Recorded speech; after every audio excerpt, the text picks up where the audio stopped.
Yesterday produced strong results. The session-based structure provided clear movement. From the March 22nd Asia session into the March 20th US session reference, price created distance that could be captured. That movement was clean. It had direction. It had follow-through. And most importantly, it had space. But the important point is not the result. The important point is whether that condition still exists. Because structure defines environment, and environment defines execution. If the environment changes, execution must change with it. Now we begin again from structure. The weekly structure has not changed. Price remains inside the same higher time frame boundaries. There is no confirmed relocation. There is no structural breakout that is holding. This means all movement is still happening inside containment. And containment limits distance. Now move to the session structure. The March 22nd Asia session formed between two higher time frame references. Between the upper boundary of the March 3rd US session and the lower boundary of the March 9th US session. This created a corridor, a defined area where price could travel. From that position, price moved upward. It broke through the upper boundary of the March 3rd US session, then extended further. It moved through the upper boundary of the March 20th US session. This created expansion. But expansion alone is not enough. We must observe what happens after expansion, because continuation is defined by persistence, not by movement alone. Price then moved into the lower boundary region of the March 18th US session. This is where interaction increases, because price is now entering a previously active structure. And when price enters prior structure, it encounters opposing liquidity. Now the March 23rd US session forms. It does not form outside this structure. It forms between the upper boundary of the March 20th US session and the lower boundary of the March 18th US session. This confirms containment, not continuation. Now observe the internal behavior. Price moves between the midpoints of these session boxes. It rotates. It fluctuates. But it does not establish persistence beyond them. This is a key shift. Yesterday created distance, but today is processing inside structure again. Now the March 23rd Asia session forms. It forms near the lower boundary of the March 20th US session, and it continues to move around that same region. There is no separation. There is no clean breakout. This is not expansion. This is stabilization.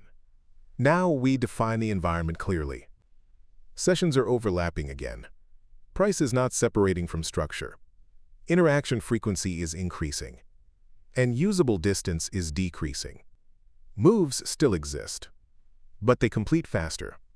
They fail faster. They reverse faster.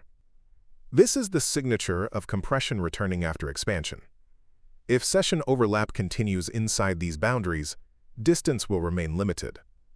If persistence forms outside the structure, expansion resumes. Right now, structure is absorbing movement rather than extending it. Now we move into execution, because this environment requires adjustment. The mistake is to assume that yesterday's behavior continues today, but structure has already shifted. And when structure shifts, execution rules must change immediately. Now we define the 5 axes. First is time. Sessions are no longer expanding outward. They are forming inside prior session boxes. This increases overlap, and overlap reduces clarity, because boundaries become crowded. Second is volatility. During the March 23rd US session, the upper Bollinger Band expanded significantly. This suggested potential continuation. But at the same time, the lower band closed sharply upward.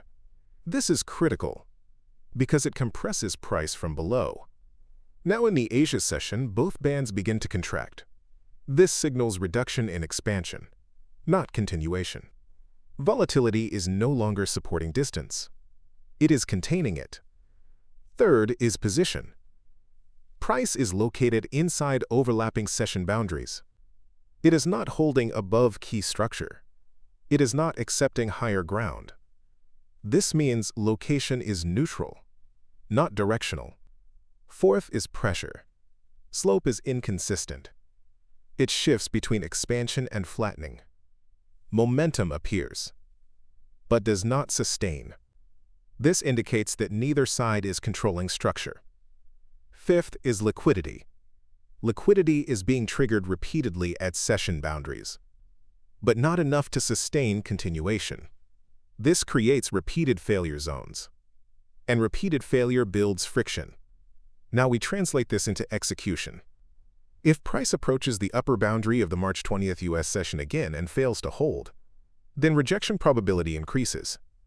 Because the boundary has already been tested multiple times, each test weakens continuation potential. Now consider the lower side. If price approaches the lower boundary of the March 20th US session and stabilizes, then rotation continues inside the range. Now the critical condition. If price begins to hold above the upper boundary with persistence, then structure shifts, and distance expands again. But until that happens, execution must remain rotational, not directional. Now we connect behavior to structure. Moves appear strong, but they stall quickly. Pullbacks extend deeper. Continuation fails more often. This is not weakness. This is compression. And compression punishes late entries. It punishes emotional execution. Execution must be selective. It must be conditional. And it must be based on location, not movement. Now we define forward structure, because the next move is not defined by direction. It is defined by acceptance.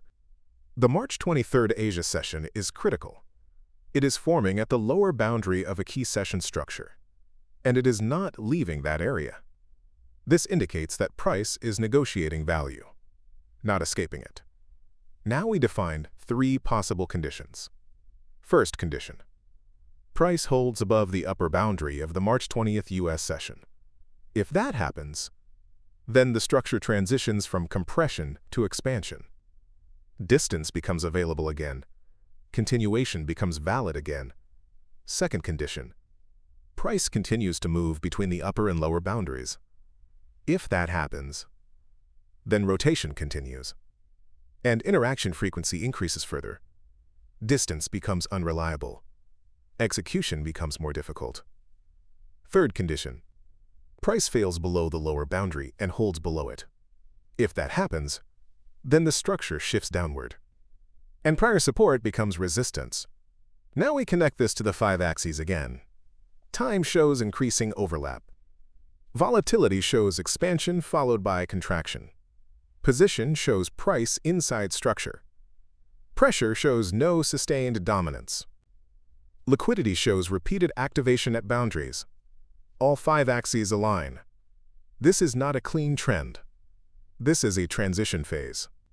And transition phases are the most deceptive, because movement looks clear, but structure is not. Now the final insight. You are not trading movement. You are trading acceptance. Acceptance is defined by persistence. Persistence is defined by holding beyond structure. Until that happens, all movement remains conditional. Execution must follow structure, not emotion. Structure is leading, movement is reacting.